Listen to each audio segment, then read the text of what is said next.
যোগ্য প্রার্থী হিসেবে হকের চাকরি আদায় করতে মাথা কামিয়ে প্রতিবাদ করেছিলেন কোলাঘাটের বাসিন্দা রাসমণি পাত্র। দীর্ঘ 9 বছর পর এসএসসি পরীক্ষা খুশি নন রাসমণি। তার দাবি, রাজ্য সরকার যদি যোগ্য এবং অযোগ্য বাছাই করতে পারত তাহলে দ্বিতীয়বার পরীক্ষায় বসতে হতো না। আগের মতো পরীক্ষার প্রস্তুতিও নেওয়া হয়নি বলে জানান রাসমণি। স্বচ্ছ নিয়োগ কি হবে তা নিয়েও সন্দিহান এই চাকরি প্রার্থী।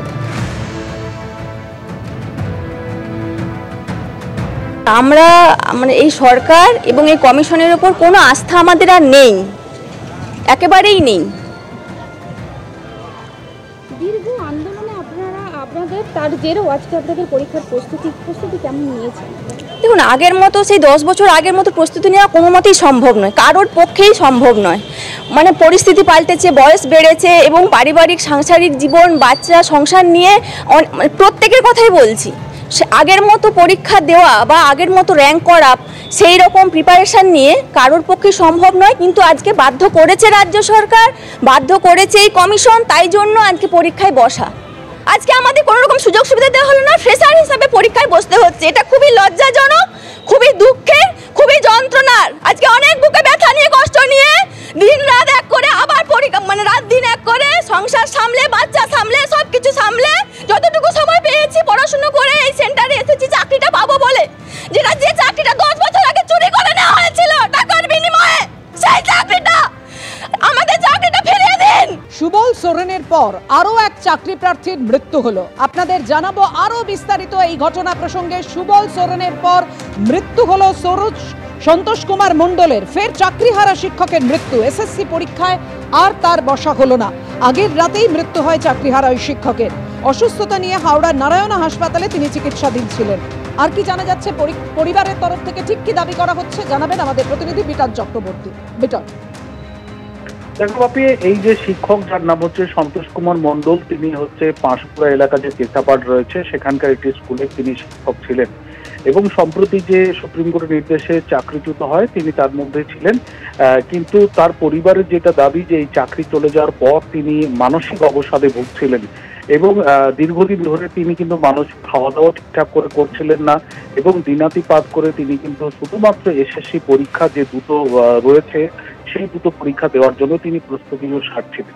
গত রবিবার দিন তিনি একই রকম ভাবে পরীক্ষা দিয়েছিলেন এবং হঠাৎই তিনি বৃহস্পতিবার দিন সেখানে তিনি অসুস্থ হয়ে পড়েন। তাকে স্থানীয় একটি নার্সিংহোমে সেখানে নিয়ে যাওয়া হয়, কিন্তু অবস্থা অবনতি হওয়ার জন্য তাকে হাওড়ার একটি বেসরকারি হাসপাতালে সেখানে ভর্তি করানো হয় এবং সেখানে যেটা পরিবার দাবি করছেন যে সেখানে ডাক্তাররা যখন তার পেটে অস্ত্রোপচার করার জন্য অপারেশন থিয়েটার নিয়ে গেছিল সেখানেও পর্যন্ত তিনি ডাক্তারবাবুদেরকে বলেন যে এখনই অপারেশন করবেন না, কেননা রবিবার দিন অর্থাৎ আজকে তার পরীক্ষা রয়েছে।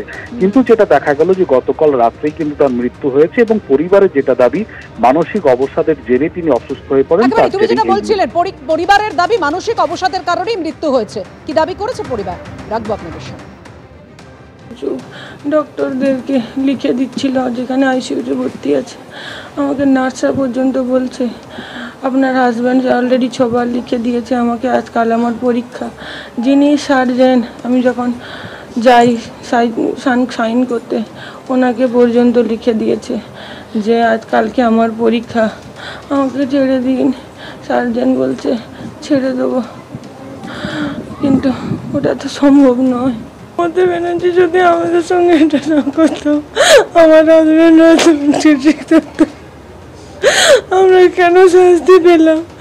আমরা যোগ্য বলে আমরা শাস্তি পেলাম, আমাদের কোনো ন্যায় নেই। আলিসান্ডায় কেসাপাড় আলিসান্ডায় চাকরি চলে যাওয়া থেকে অসুস্থ, বাবা সংসার চালাবে কি করে, 20 ঘন্টা টিউশানি করতো, তারপরে পরীক্ষা হবে বলে রাত্রি জেগে পড়াশোনা করতো।